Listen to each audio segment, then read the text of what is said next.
Welcome to the One Goat and the Property Guys podcast, brought to you by Harcourt's Property Centre. I'm Sam Devlin, lead host and absolute legend of the podcast industry. I've always got Spudley Wudley, Nathan Bang Bang O'Neill, and Aaron Brooks alongside me as we look to navigate real estate, life, and the general business landscape as we interview people and find out if they truly are a goat or a spud.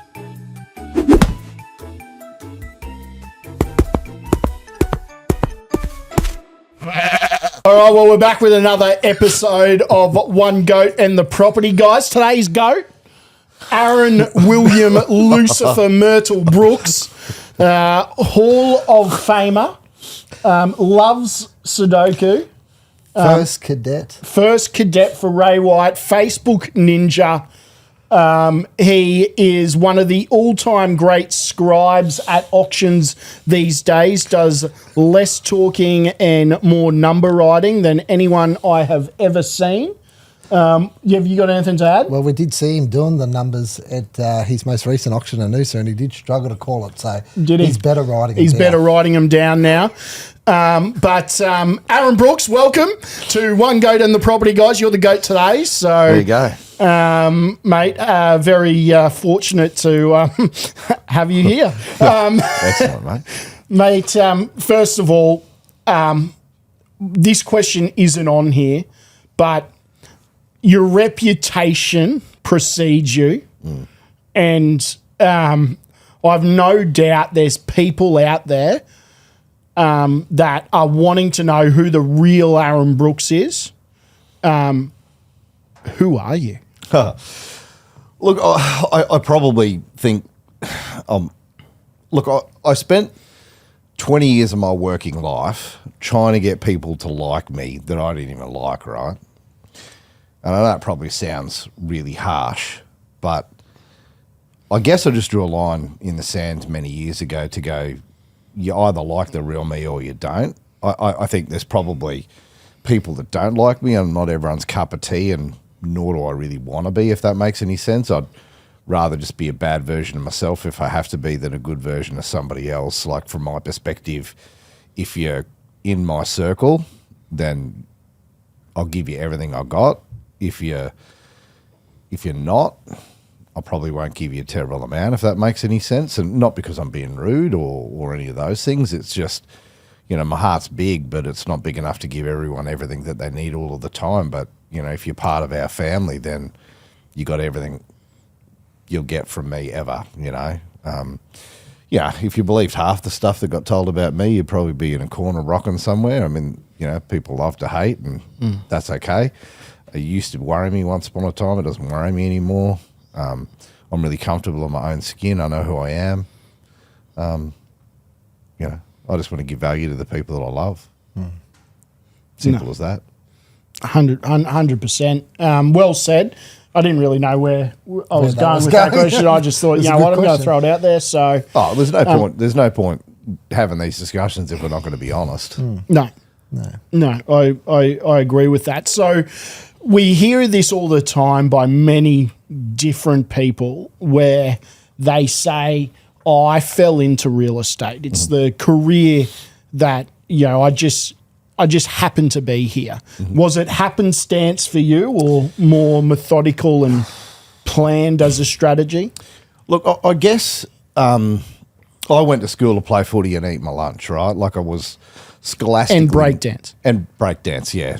Yeah, I can go into that in another episode at some stage, but I was one of the great breakdancers, and I still am. I get it out at Christmas parties, and I no longer carry cardboard to Christmas parties, but, mate, when I do, believe me.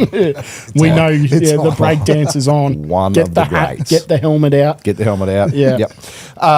Ray gun. I was actually, move over Ray gun. Here comes AA Ron. I wanted to play footy for a career. Unfortunately, I wasn't good enough to do that.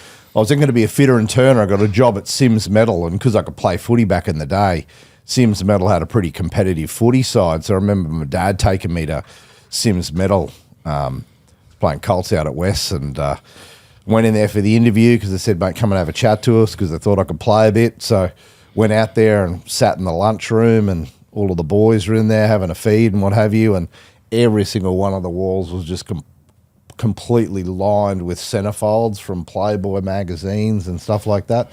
And I was 15 or 16 at the time, and I said to the old man, I found my place, Dad. This is going to be a great place to work. He goes, you're absolutely not working there, and made me go back and finish year 11 and 12. So much to my disgust at the time, I thought, oh, well, there's my chance of being a fitter and turner all out the window. But then my uncle, who owned Ray White Orderly back in the day. Uncle Paulie. He said, mate, you know, we've got this thing coming up which is going to be a cadetship and stuff like that, so maybe that's worth having a look at. And I did that. So I started basically working in year 12 every Saturday, just helping out at opens and putting up boards and doing all of the stuff that, and you know, when I started as a cadet or probably a trainee or something like you did when you were young, Nath, you know, I did everything back then. Like, that's in the days when we took our own photos and we put our own signboards up and we pointed arrows on everything, and I had to clean the window and make everyone cups of coffee and answer the phone and receipt rent. So I just did everything that was the basic low level at the office. You know, what am I going to do? And I did it and I enjoyed it, and then progressed through, I guess, into sales and auctioneering and, you know, managing businesses, and then to do what we do now. So, you know, I've enjoyed it. It's been fantastic for me. Had a stint doing some other stuff throughout that period of time, just as a little break, but I won't elaborate on what that stuff was. But, you know, real estate's really been my 100% calling over the years, and I've enjoyed it. I still love it to today. But it's not so much the real estate stuff that gets me going. It's just more dealing with the people stuff. You know, we've got good business partners like you boys that really understand the ins and outs of real estate. I don't have a terrible amount to do with the day-to-day operation of the real estate-y stuff anymore. It's not my passion. My passion's in helping people. And, you know, I found my little lane, and that's a lane I love being in, and, you know, dealing with people and helping people achieve what they want to achieve is the number one priority for me in this role. Well, I suppose on that, Aaron, that probably leads into our next question about you've taken on the role of the mental skills coach and mentoring in the business. And I know prior to being in business with you as a CEO and all that, you've been a great motivator working with the business owners across Queensland over the years. And then I also know when you got out of corporate, you did some coaching with us and stuff like that. And that's been a big strength of you. Yeah. So can you elaborate why not the mechanics of a traditional real estate agent and more the mentoring and mental? Yeah, Nathan. I look, I've been doing this for 30 odd years. You know, scripts and dialogues and day-to-day real estate practices probably don't excite me as much as they once did. Like, hey, don't get me wrong. You know, for the first 10, 15, 20 years of my life, I loved it. Couldn't give me a better script, couldn't learn enough about that. And I'm always learning and getting better. However, I guess my real passion is in helping people uncover where their blockages are in life. And we've all got them, right? Every single person on this planet's facing some battle, whether it be small or a large one. And I guess my passion lies in helping them be the best version of themselves that they can be. I love doing that. And I find it really valuable for me and satisfying to help, you know, people that are going through challenges get better within themselves. And part and parcel of that, I'll be honest with saying that there's been times that I've been completely lost throughout my life and probably didn't have the people to lean on at the time that I should have. And, you know, like most people, I've made plenty of mistakes. I've done some good things. I've done some pretty average things as well. And so I guess becoming better as a person myself has probably inspired me to help other people want to be better at who they are. Yeah. And so this focus on the inner self as opposed to making more calls and stuff of that nature, you touched on it then, that is it you're trying to fill a void that you didn't have? Yeah, I think so. I wouldn't give myself a big enough rap to think that I could fill voids that I didn't have, simply for the case that, you know, I'm not qualified in this arena to be able to give people psychological advice or any of that stuff. I always find, I guess, boys, that the majority of the time people just want someone to listen, right? And I guess just be physically present in the moment. I think I'm pretty good at emotional intelligence stuff. I'm pretty good at being able to look at an individual, read what their mood is. I think I've got a good ability to do that. And like anything, when someone's not right, there's someone, you know, is going through something, whether it be really small or something major in their life, I'm pretty good at picking up those little signals. And when I see those signals, I get in there and when I ask the question, are you okay? Let's talk. I actually mean it, and I know that they understand that I do. So it comes from a good space. You're not just ticking a box. I'm not just ticking a box. And, you know, like if anyone ever accused me of ticking a box, that would really upset me because, hey, it's too important to tick a box on that kind of stuff, right? Like some things in your life you can tick a box on, but you can't tick a box on people's emotions, right? So, so from my perspective, I just want to be there to help, right? And if part and parcel of what people remember me by at the end of my career is someone that they could talk to, someone that listened, someone that did what they say that they were going to do, were able to confide in me, trusted that the advice that I gave and the story that they told me, I was committed to being a part of the solution to, you know, that for me, that would be mission accomplished from my end. So, you know, things like that are super important to me. I love it. So are you looking at if you were, and we often talk about the parallels between business and sport, but are you, where do you rate skill set, mindset, structure? What's... Oh, look, I'll say that, like, part of the reason that you and I just gone through this business planning process, right, where part of it's your mindset and then the other is all the stuff that you got to do, right? There's no point working on all the stuff that you got to do if your head's not right to do it, yeah? Like, part and parcel of success in life, you know, if I was to, you know, run a session to everyone and say, right, what does it take to be a good real estate person or a good human being or whatever it is, but let's just say real estate, what are all the traits, right? And we wrote it all up on the board, put an A beside the ones that are attitudinal and put an S beside the ones that are skill. I can tell you it's a 70-30 split, right? So someone's success in life is going to be 70% their attitude and 30% their skill. And that's why we got things like skill will matrices. And like at the end of the day, like when I revert myself back to say playing football, I was never the most skillful football player, but I had a go, right? So someone could look across from me in the dressing sheds and go, I'm so glad Brooksy's playing today because they know what they'll get out of me, right? I'll go out and have a crack.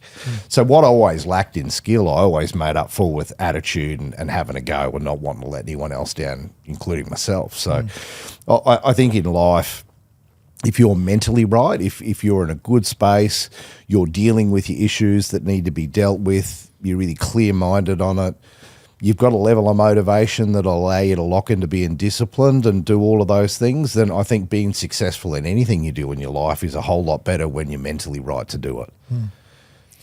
And going on the business planning, the one thing I thought both of you did an amazing job on is, unlike a lot of real estate companies where they just do a traditional business plan and it's all about the numbers and what the expectations are, you did it in two components. Yep. So there was the numbers and the planning and the structure and that, which was driven by Sammy, and then you focus on the mental side to make sure they're well-being. And I think that's a huge point of difference with our company, is doing those extra things like that. We're not just all about the numbers. And that's a huge job emotionally for both of you to have that individual touch point with everyone. And you'd have to agree, it was very, very huge task to get through that. Yeah, but such a meaningful one. Like we came out the other end of that process really shattered. I went gardening for a week. Yeah. And I guess but that's a good thing, right? Because if you come out the other end of it really, really tired, it means you've had a go.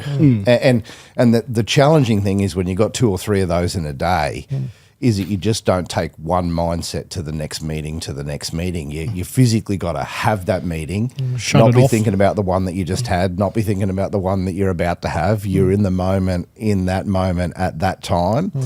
And when you do that, like you're really immersed in it, right? There's nothing worse than being in a conversation with someone and that person's attention span is elsewhere, right? We can all tell when that happens. And, you know, people engagement making people feel heard and listened to, and that environment is the number one most critical component of it, right?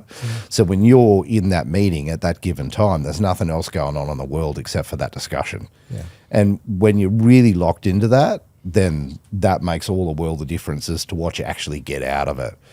I love that as a process. As tiring as what it was. We'll do it again. We'll sign up next year and go again. Yeah, absolutely. I'll just start a little bit earlier. Yeah. Dude, yeah, it was a big couple of weeks. You know, we've obviously spoken about it in the past, and I guess that's the great thing about being in partnership and business with guys that are sort of similar but also really not similar, because there's not one real estate business owner in the country that's got all of what we got together, right? Which I think is just a benefit for our people, because if they want to know one particular thing or they've got a problem, they just pick and choose who they come to, right? And before you sort of got into our business, Nathan, it's like mum and dad, right? And I think, you know, people will come to you for stuff that they won't come to me on. Oh, it happened this morning. And people come to me on stuff that they won't get to you on. And, and it's not because there's no lack of relationship there. The relationships are there. It's just they'll come to you to get their needs met. It's like kids, right, with mum and dad. Like, who do I deal with on this one? Do I talk to mum or do I talk to dad? And I think we're just going to leave our ego at the door, right? Because if someone's coming to you to deal with something and not me, not at any stage does that ever enter my mind where I go, why aren't they talking to me about it? That's not, like, if they've got an opportunity or a platform to go and talk to one of us about something to get their needs met, then fantastic, because we've created the forum for them to be able to do that, which I love, which is unreal, right? And once again, it all comes back to being somebody of value. Now, regardless of whether they've got an issue going on at home that they need help with, whether they've got a real estate related problem, or there's a seller that's jumping up and down, or a situation going on with some of their family members, you know, there's not a single opportunity that they can't discuss with us based on who we are as humans and our ability to want to help them, which most important thing from my perspective.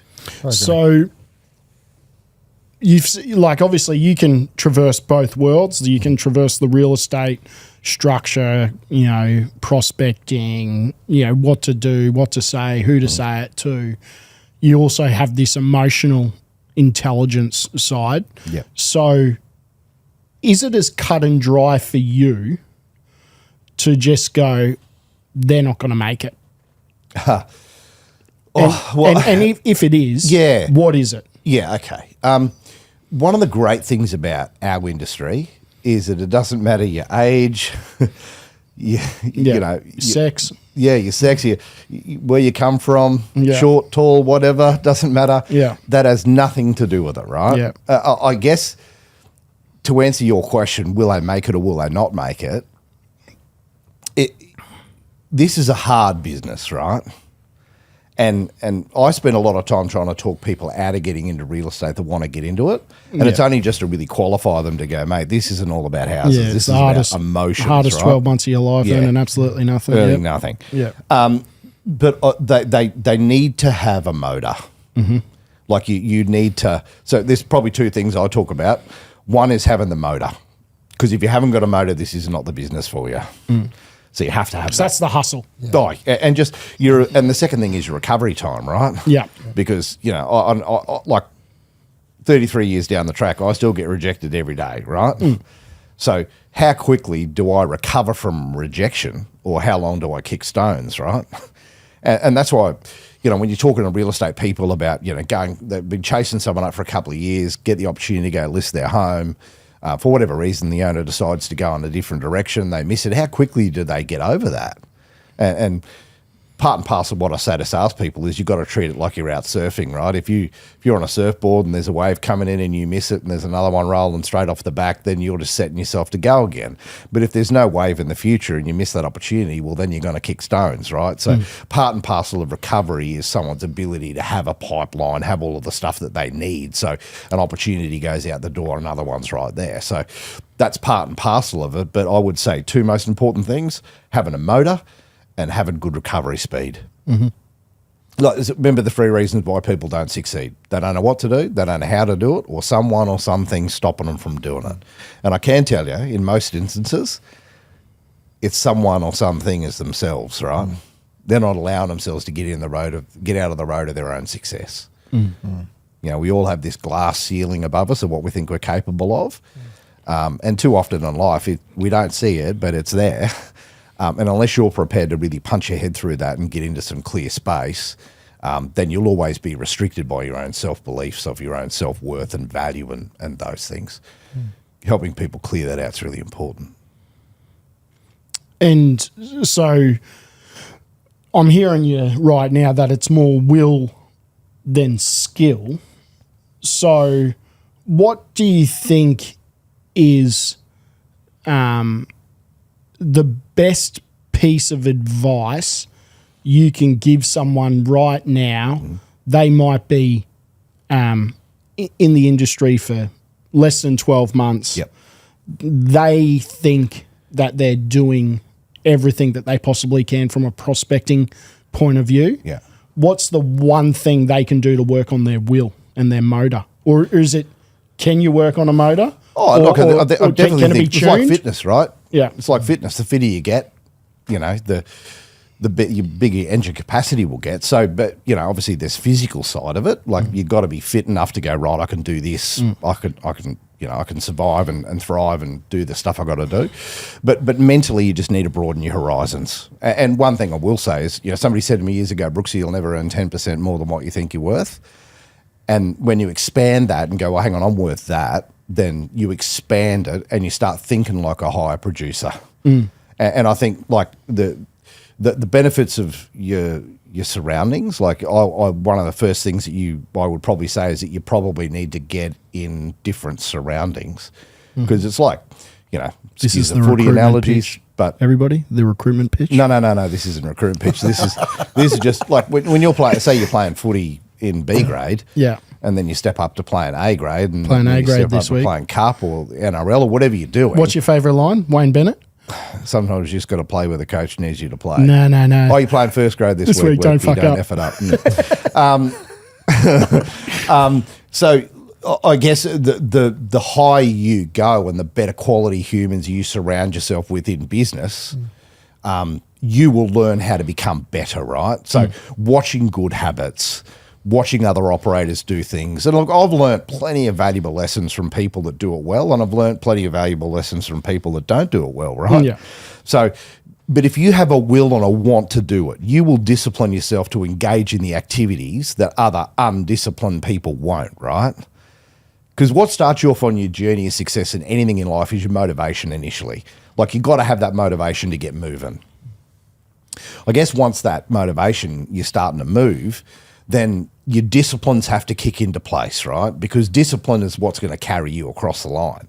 We were talking when we're doing our business planning processes, and I talked about an analogy, say 3 of us are going for a walk up in the Rocky Mountains, and, all of a sudden a giant bear jumps out, right?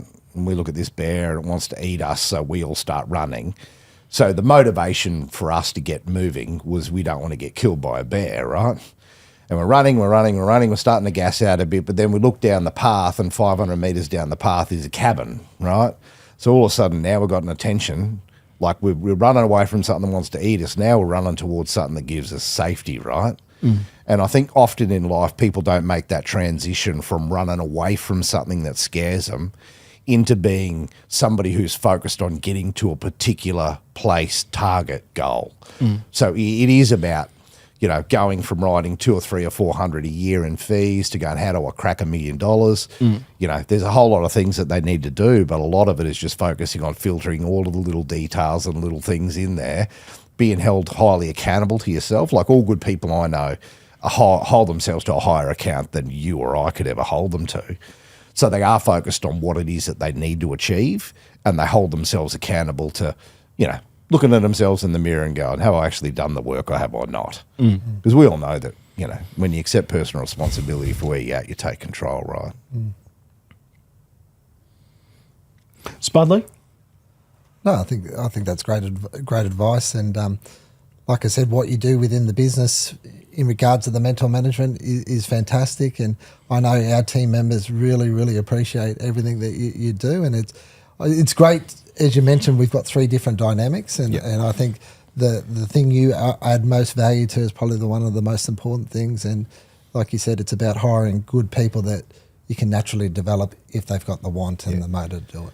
I think in general, boys, part of the reason that I'm really passionate about it is I've probably placed myself in life in situations where I've failed and I haven't been the best, and I probably let myself down and other people as well. And I think the reason I'm passionate about it is because I just tell it how it is, right?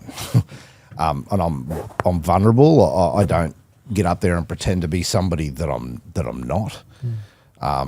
So the sheer fact that I've probably made most mistakes you can make is real, right? And when everyone's going through some kind of hardship in their life and, they look to listen to a podcast or read a book and things like that, I think sometimes people have an expectation that people in our positions are perfect and don't make any mistakes, and they never talk about their mistakes or their vulnerabilities, yet they're talking to people about helping them overcome it when they're coming from a position of never making those mistakes themselves. And I think the real genuine nature of the fact is that I've probably stuffed more things up in my life than most people have.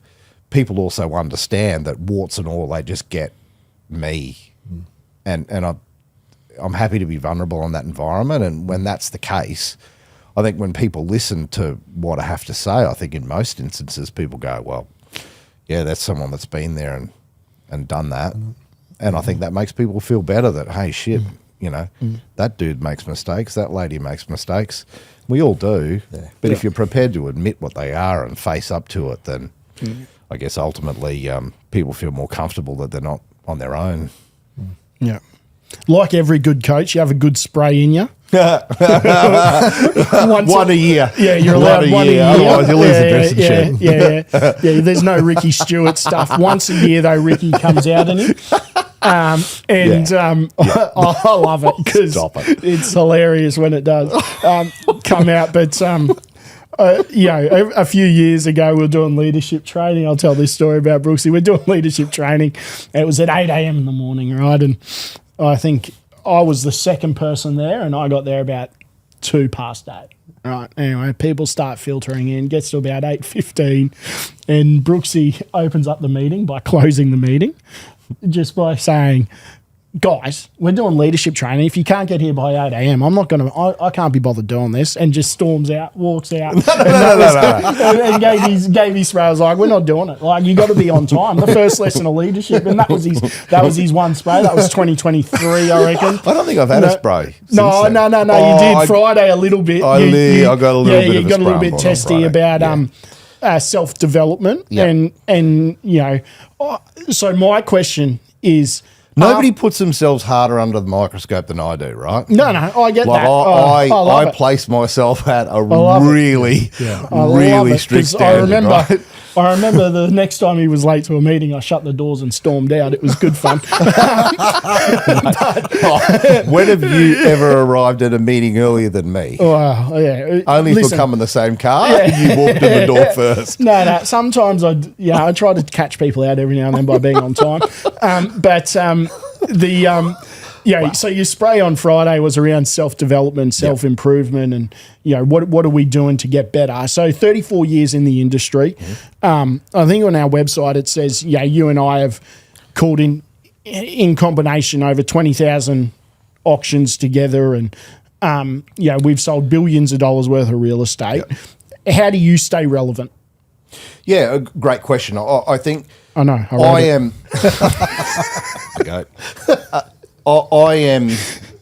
I get frustrated with people that don't want to grow, right? Yeah.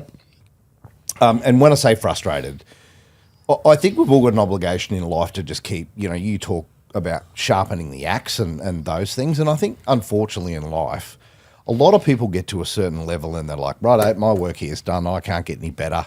And when you're not getting better, you're getting worse because the world just keeps moving. It'll leave you behind really quickly if you don't remain relevant, right? Yeah. So I listen to a lot of podcasts. And part and parcel of the reason that I do that is because sometimes you listen to a podcast and you might pick up one thing out of that podcast. You go, you know what, that's absolutely right. But if you remain, I guess, humble enough to know that you got lots to learn, and I still got so much more to learn, but you're also focused enough to go, where's the gold in this? How do I find some stuff that I can then translate into value to my people? So being on the lookout for it all the time. Like, I'm not a big reader. I'm not, because I'll read a page of a book and then all of a sudden I'm like, okay, well, how do we implement that? So my mind just shoots into different areas, and I really have to remain focused on highlighting key points in it. That's why I love things like quote books and stuff like that. I've got probably 100 quote books, because a quote can tell you something in 10 seconds that you might have to read a whole chapter of a book to get out. Because I think when you look at a quote, then you look at it, you go, well, how does that reflect on me? How can I implement that? Do I live or breathe that? So things like that are big for me. I ask a lot of questions. And the reason that I'm asking the question is I don't actually know the answer to it. And sometimes, like, I've got people in my life that never ask a question unless they know what the answer is, right? But that's not me. I'm not strategic like that. I remember we spoke a while ago about what's the worst piece of advice you ever got. I remember, and I won't name who it was, but they said to me at the time, I went into a big meeting with all these real estate people. And I just basically, I was Is this when you didn't buy shares of realestate.com at 5 cents? Yep. Yeah. That was a good one. Yeah, it was a great one. And I remember sitting there at that meeting, private meeting went for 2 hours. I did not say one single word. And at the end of the meeting, I think I made comment to the person I was there with saying, I didn't even say anything. And their response to me was, better to sit there and look like a goose than open your mouth and confirm it. and at the time I thought, oh yeah, I've succeeded here. I only look like a goose. I didn't confirm it. However, I think that's probably the old way of thinking, to say that, sometimes you got to say something and you got to say how you feel, and whether that's right or wrong or whatever it is. I think all that's doing is teaching us to sit in a box and be, someone that's seen and not heard, and I don't necessarily agree with that. I think it's important to have your say, right? It is, righto. It's come to the pointy time of the podcast. You are today's GOAT. Yeah. Well, at least I'll get one GOAT through this season. That's that's good. Yeah. You might somehow manage to get the GOAT just by asking the questions. Oh, I know. Mate, if you could orchestrate that, you'll have a little computer call center somewhere just typing in. No doubt. Yeah, no ideas the lengths I'll go have to. all the haters on me. When you're as good as this, you don't need to do that stuff. It just happens. All right. So what's the most or least GOAT-worthy advice you've ever been given? And I think probably the least GOAT-worthy advice I've been given was what I just said before. Yeah. I've been given heaps and heaps of good advice, right? Like amazing amounts of advice. Yeah. And I think... Is there a quote that resonates with you? Oh, yeah, million. Yeah. And, it's a little bit of a story, but I talk in when I'm doing training about, like, as parents, right, which we all are, part of our responsibility is to try and grow mature adults and do those things, but we genuinely just want to help them, right? And I think sometimes it's the struggle and it's the battle that you got to go through that builds the muscle in you as a human to become better. Like, I love my parents, had a great upbringing, but Dad had a little commercial cleaning business and Mum worked at the fruit shop. We didn't have a lot growing up, and anything I ever had, I fought for. I did the milk run in the morning, I sold papers in the pub at the afternoon, and then on a Saturday, if I was playing footy on a Sunday, I'd be working at the fruit shop, just, cartoning fruit and veggies. And so I got ahead because I worked hard for it, right? And I, there's a great quote that I really like is that there's nothing in a caterpillar that tells you it's going to be a butterfly, right? So I think often we look at people and go, oh, they got no chance of being this or being that. People's success in life isn't necessarily what they look like. It's about how they're built inside, right? And, there's a story about a little boy who was looking at a caterpillar getting out of a cocoon and was watching it, and it was struggling. So the little fellow went in there and helped the caterpillar get out so that it could then be free to fly, but it fell onto the ground and died, right?